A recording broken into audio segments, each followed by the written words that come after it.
Have you ever noticed how certain people change the entire room without raising their voice? No long explanations, no pleading, no proving. They simply become unavailable. They pause, they withdraw, and suddenly the air shifts. The conversation softens, the pressure moves away from them and lands back on everyone else. Now ask yourself something uncomfortable. If you stopped reacting immediately, what in your life would collapse? Which relationships would panic? Which people would suddenly need you again?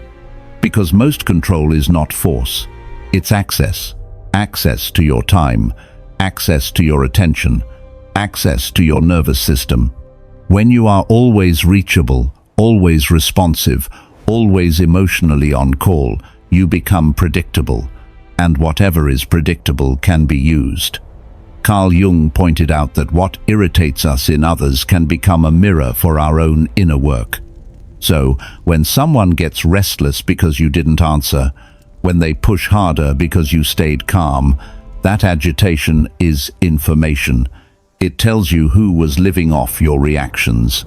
It reveals who feels entitled to your energy. And it also reveals the part of you that was trained to feel guilty for having a boundary. The Stoics were blunt about this. Epictetus said, "It's not things themselves that disturb us, but our judgments about them." In other words, the event is not the chain, your automatic reaction is. The moment someone provokes you and you fire back instantly, you've handed them the steering wheel of your day. But when you hold the pause, when you choose silence over discharge, you take command again. And here's the modern truth your body already knows. Your nervous system is designed to seek relief. It wants to release tension fast through arguing, over-explaining, people-pleasing, scrolling, fixing, apologizing. But relief is not freedom. Relief is often just obedience to the trigger. The pause is different. The pause is biology reclaiming choice. So this is the axis of the entire video. Availability becomes access. Access becomes control. When you reduce your availability, you don't become cold. You become sovereign.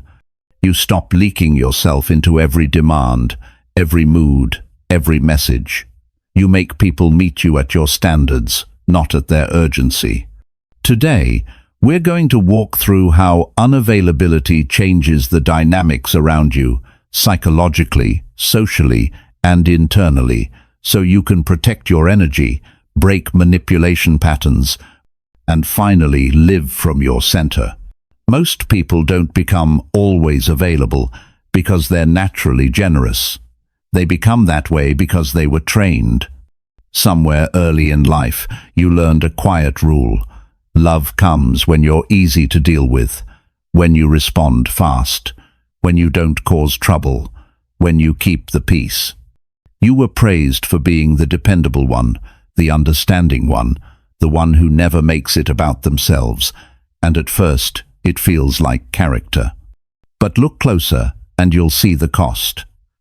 Because when you build your identity around being available, you don't just give time, you give access to your inner life. You give access to your nervous system. And if you keep giving access without standards, you eventually disappear inside your own kindness. Carl Jung called this the persona, the mask you learn to wear to be accepted. The persona isn't evil, it's protective. It's the version of you that knows how to survive social spaces. But when you live inside the mask too long, you forget where you end and where everyone else begins. You start saying, "It's fine," while your body is tense. You reply immediately while you're exhausted. You explain yourself as if you owe the world a receipt for every boundary. And over time, your good heart turns into a habit of self-erasure. Here's the hard part.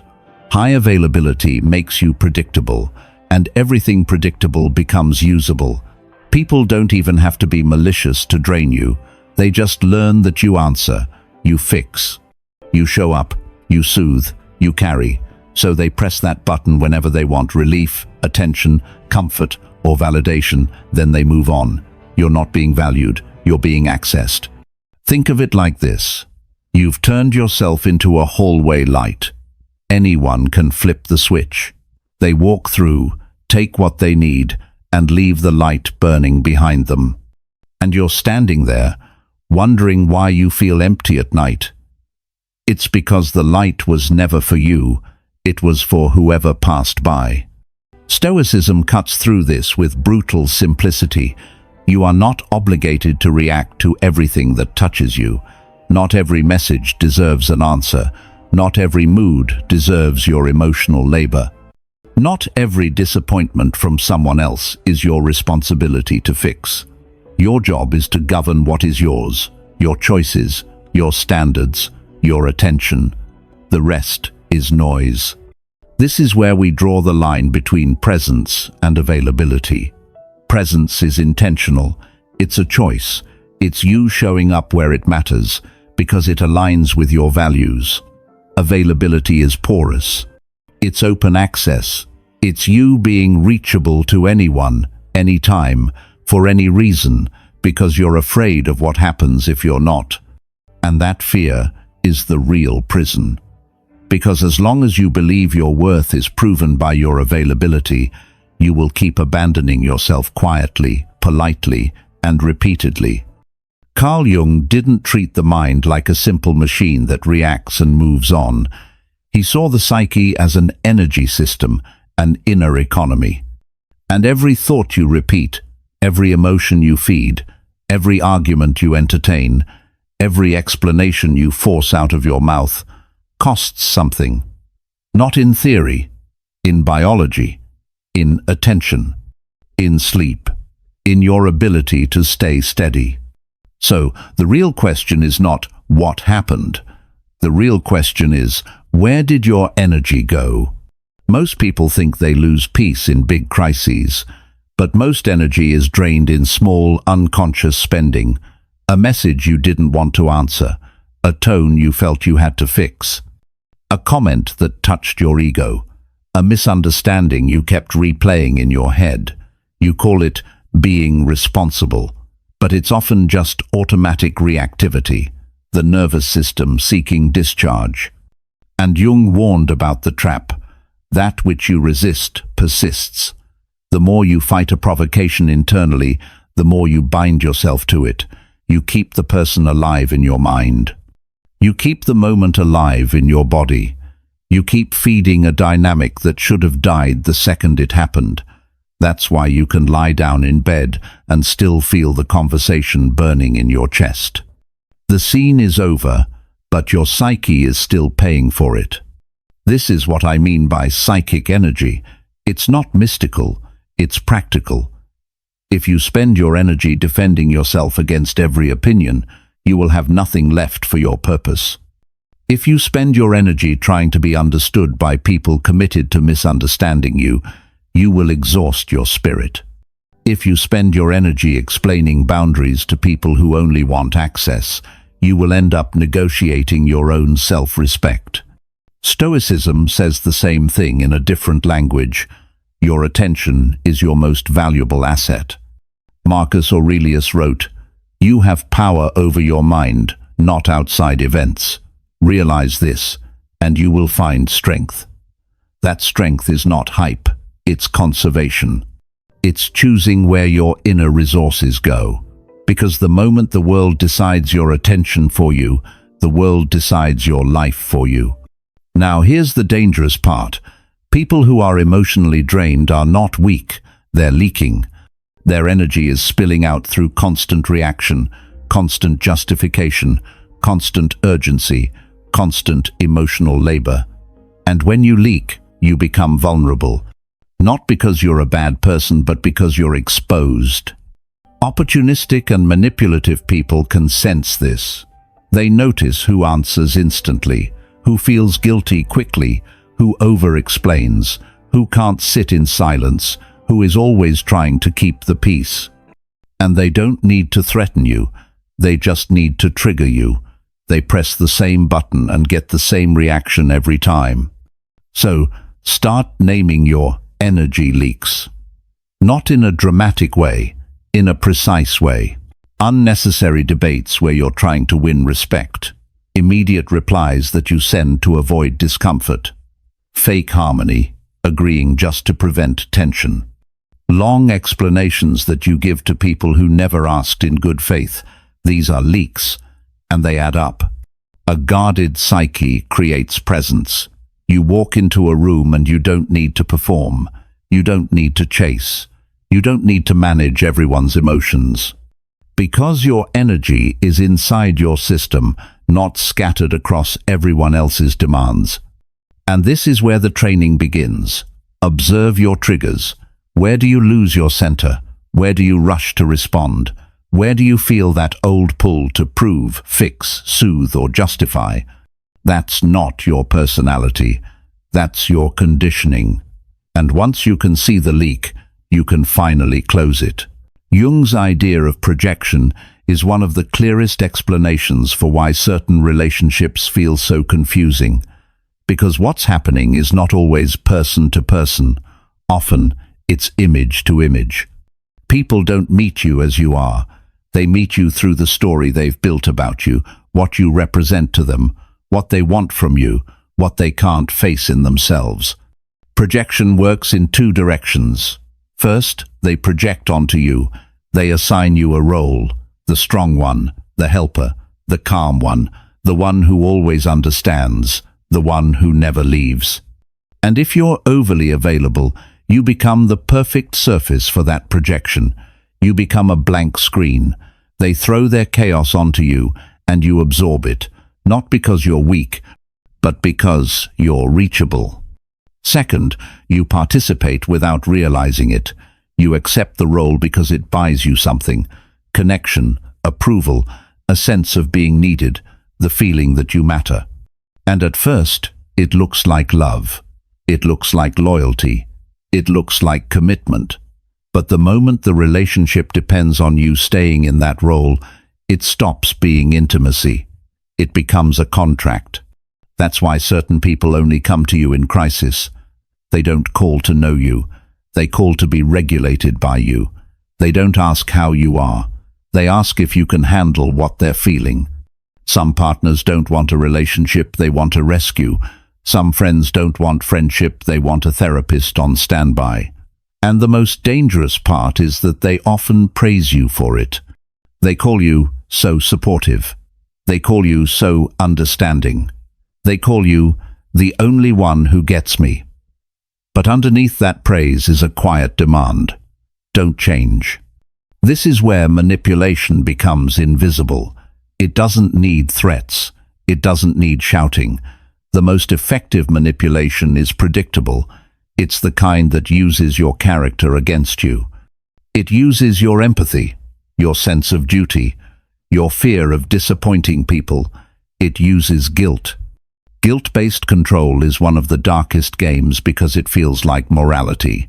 You start to believe you owe them your availability. You owe them your response. You owe them your patience. You owe them your emotional labor. And the moment you pull back, they don't simply respect your boundary, they accuse you. You've changed. You're cold. What's wrong with you?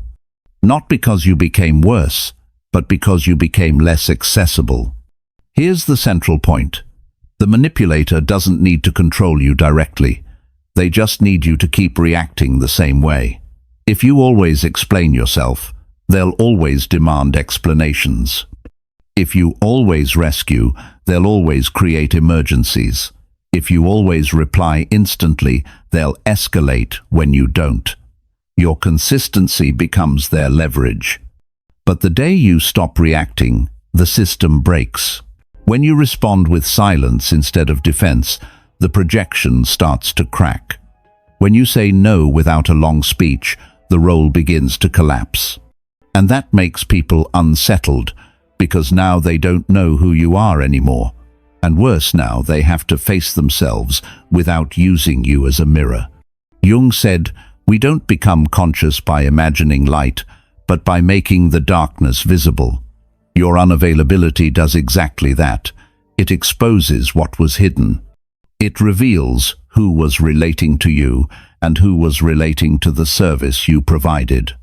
And once you see that clearly, you can't unsee it. The modern world is addicted to noise. Everyone has an opinion. Everyone has a reaction. Everyone wants the last word, the quick reply, the instant clarification.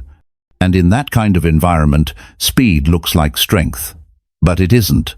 Most of the time, fast reaction is just loss of control dressed up as confidence. When you react instantly, you're still being led. You're still inside the other person's tempo. Their urgency becomes your urgency. Their emotion becomes your problem. Their narrative becomes the script you act out. That's why the person who can pause, who can stay quiet without collapsing internally, has an advantage most people don't understand, because silence breaks momentum. And momentum is what manipulation feeds on. Conscious silence is not passivity. It's not avoidance. It's not cowardice. It's strategic composure. It's the decision to observe before you move. When you stop filling the space with explanations, you start seeing patterns. You were too distracted to notice emotional loops, guilt tactics, power plays, the same crises recycled in different costumes. Have you noticed how certain people panic when you don't answer? Not when you're rude, just when you're neutral. You don't argue, you don't defend, you don't explain, you simply hold the pause. And suddenly they send another message, then another, then a question, then a jab, then a "what's wrong with you?" That isn't love, that's loss of control. Your silence takes away their ability to steer the story. As long as you're talking, you're still playing. Even if you're standing up for yourself, you're still inside their frame. But when you go quiet, you change the rules, you remove the fuel. You stop feeding the cycle, and the cycle doesn't know how to survive without your emotional contribution. Jung understood that individuation, the process of becoming a whole person, requires distance from the collective, not because people are evil, but because the crowd is loud. The crowd pressures you to be a certain version of yourself, agreeable, responsive, available, consistent with the role you've always played. And individuation demands something the crowd hates, your refusal to perform. That's why silence has a price. When you become quieter, you become harder to read. When you become harder to read, people who relied on predicting you feel unsafe. They may call you cold, distant, arrogant, different. But what they're really saying is, you're no longer convenient. Here's the reframe you need to carry. Being misunderstood is not always a tragedy. Sometimes it's evidence you've stopped over-explaining to stay liked. Sometimes misunderstanding is simply the withdrawal symptom of people who were addicted to your access. This is why I call silence a form of psychological fasting. Just like fasting reveals what your body was dependent on, silence reveals what your relationships were dependent on. You remove the constant talking, the constant fixing, the constant emotional labor, and you watch what remains. Does respect remain? Does care remain? Does genuine connection remain? Or does the relationship collapse into pressure, guilt, and demands? And when you practice this kind of silence, something changes inside you too. You start to feel your own mind again. You recover your energy. You stop being pulled by every invitation to prove yourself. You stop being dragged into debates that cost more than they're worth. You start choosing your words like they're investments because they are. Sometimes silence is not retreat, it's sovereignty. It's the language of someone who no longer needs to win the moment because they've chosen to protect their center. When you stop being available, the first thing you meet is not freedom, it's silence. And that silence can feel like punishment at the beginning because you've trained your nervous system to associate availability with safety. You've trained yourself to believe that if you don't respond, if you don't help, if you don't explain, something will be taken from you. Approval, connection, love. So when you withdraw, even in a healthy way, your body may react as if you've done something wrong. This is why the early stage feels like guilt. You'll think, maybe I'm being harsh, maybe I'm selfish, maybe I'm overreacting, maybe I should just answer, maybe I should smooth it over. And that urge is powerful because it's familiar. It's the old survival strategy calling you back, not because it's right, because it's known. But here is the Stoic clarity. Discomfort is not the same as danger. The discomfort you feel when you set a boundary is often just withdrawal. You're withdrawing from a pattern of overgiving, over-explaining, over-managing other people's emotions. And patterns don't die quietly. They resist, they pull, they bargain. They create fear. So you have to expect this phase. If you don't expect it, you'll interpret guilt as a sign you should go back. But if you expect it, you'll see guilt for what it is, a temporary tremor as you rebuild your internal authority. Carl Jung had a name for this kind of retreat. He understood that individuation, the process of becoming whole, often passes through isolation, not depressive isolation, not bitterness, sacred isolation. A period where you step back from the noise, from the roles, from the collective demands, and you listen for the voice you buried under performance. Because when you've lived as a persona for too long, you can't hear yourself clearly anymore. Your instincts are tangled with other people's expectations. Your yes isn't clean. Your no feels illegal. Your identity becomes a collage of who you had to be to stay accepted. Sacred isolation is where that collage starts to fall apart. And yes, it will feel lonely. There will be moments when you wonder if the distance is costing you too much. But here is the deeper truth most people never face. Some forms of loneliness are not loss. They are detox. They are your psyche clearing out attachments that were built on fear. In the beginning, you'll notice how loud your own mind is. The questions, the self-doubt. The old reflex to check your phone, to see if they wrote again, to confirm you're still safe.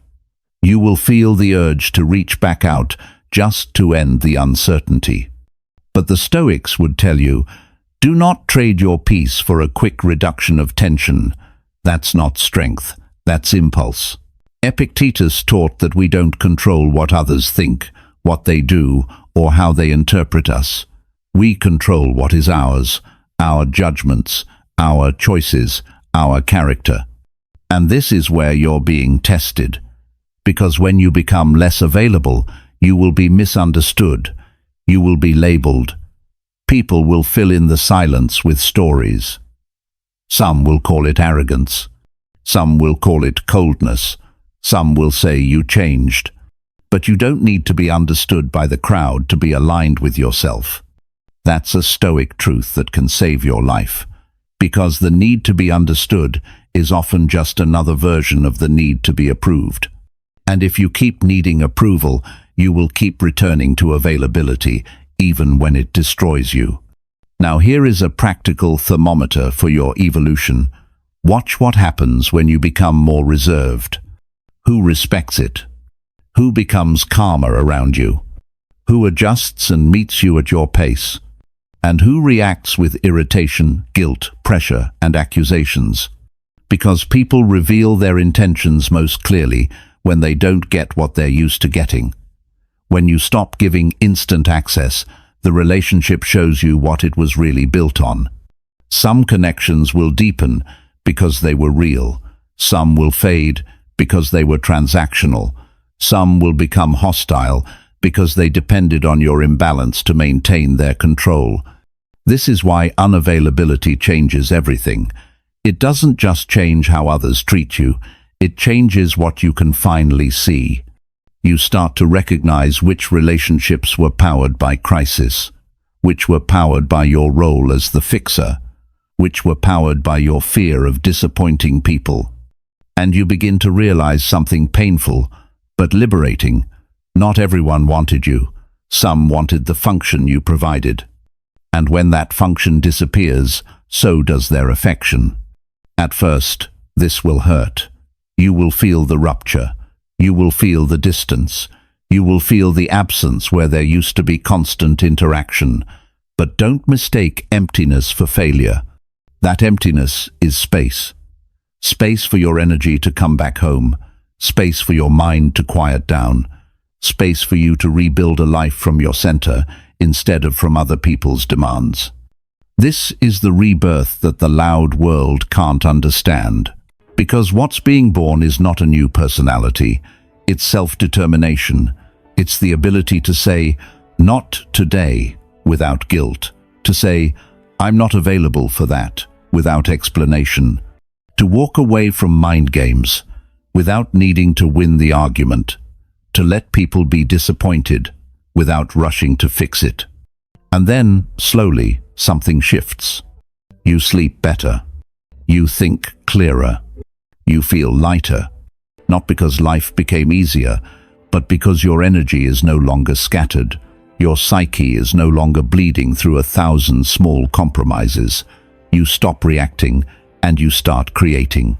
You stop being shaped by every interaction and you start shaping your days from within. This is where we redefine value. Value is not how much you give. Value is not how quickly you respond. Value is not how available you are to everyone else's urgency.